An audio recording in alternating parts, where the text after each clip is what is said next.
ذہن میں خراب اور برے قسم کے خیالات آتے ہیں تو ہم اسے کیسے دور کریں؟ تو اس کا جواب یہ ہے کہ دیکھیں، سب سے پہلے اگر آپ پاک ہونا چاہتے ہیں، گندے پانی کے اندر آپ کھڑے ہوئے ہیں، پاک ہونا چاہتے ہیں، سب سے پہلا کام آپ کو کرنا ہوگا، آپ گندے پانی سے باہر نکلیں۔ وہیں پہ اپنے اوپر پانی بہاتے رہیں گے، لازمی بات ہے وہ ناپاک پانی سے مل کے دوبارہ آپ تک پہنچے گا۔ تو ہر بری چیز کے سبب کو دیکھیں، سبب کیا ہے؟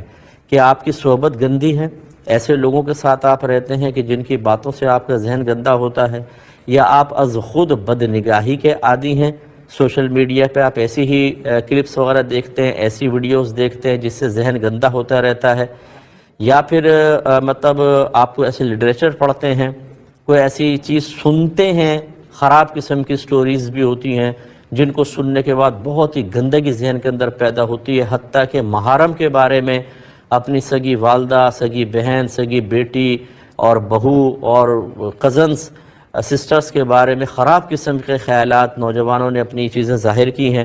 تو سب سے پہلے سد باب کریں، اچھی دوستی رکھیں، اس قسم کی جو خرافات ہیں ان کو دیکھنا چھوڑ دیں، پہلا اصول یہ ہے۔ دوسری بات یہ ہے کہ ایک برتن کے اندر اگر گندا پانی ہو، اس گندے پانی کو ختم کرنے کا بہترین طریقہ یہ ہے کہ آپ اس میں پاک پانی ڈالیں، اور ڈالتے جائیں تو ایک طرف سے گندا پانی گرنا شروع ہوگا، اتنا ڈالیں کہ گندا سارا نکل جائے اور سب کا سب پاک پانی رہ جائے۔ تو بس ذہن کے اندر جب گندگی آ جاتی ہے، اس کو نکالنے کے لیے پاکیزہ چیزیں ڈالنی ہوتی ہیں۔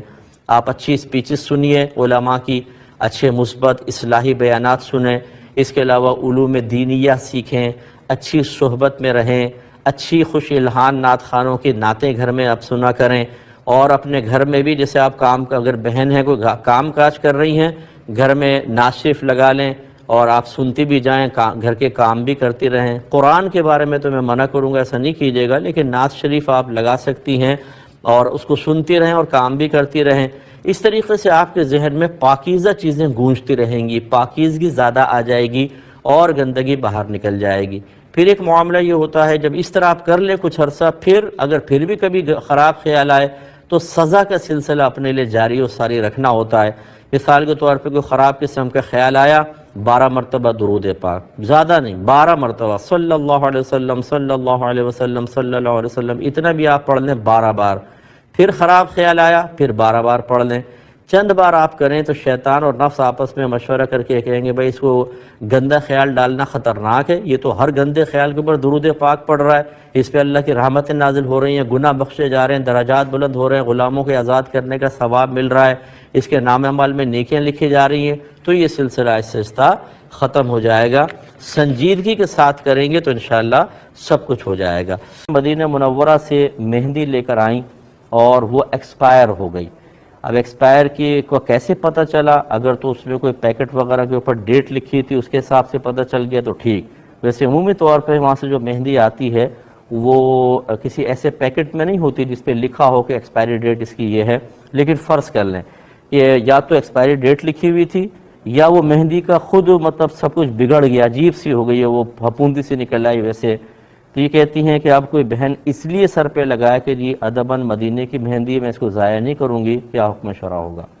دیکھیں، ہر وہ چیز جو ہمارے لیے باعث نقصان ہو جائے اسے ادباً بھی استعمال کرنا شرعاً منع ہوتا ہے۔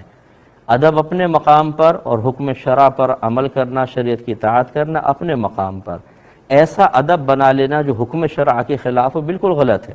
مثال کے طور پہ کوئی شخص اگر 63 سال میں شروع ہوتے ہی اس کی عمر کا 63 سال ہو اور کہے کہ میں خودکشی کر رہا ہوں، کیوں؟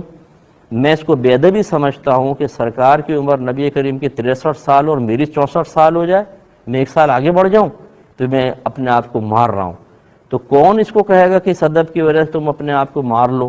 اسی طریقے سے ایکسپائری چیز جو ہے، چونکہ وہ ہمارے بالوں کو نقصان پہنچائے گی اور بہت سے مطلب کہ کھال کے مسائل ہو سکتے ہیں، بالکل استعمال کرنا سخت ناجائز ہوگا۔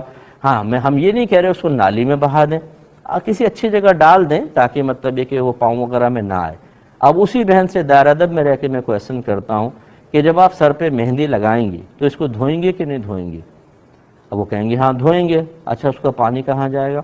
اور جو اضافی مہندی ہے، کلر تو آ گیا بالوں میں، جو مہندی دھل کے جائے گی وہ کہاں جائے گی؟ گندی نالیوں میں۔ تو ایک طرف تو ادب کا بڑا خیال، دوسری طرف مدینہ منورہ کی مہندی سر پہ لگانے کی وجہ سے نالیوں میں بہہ رہی ہے، اس کا کیا حکم ہوگا بتائیں؟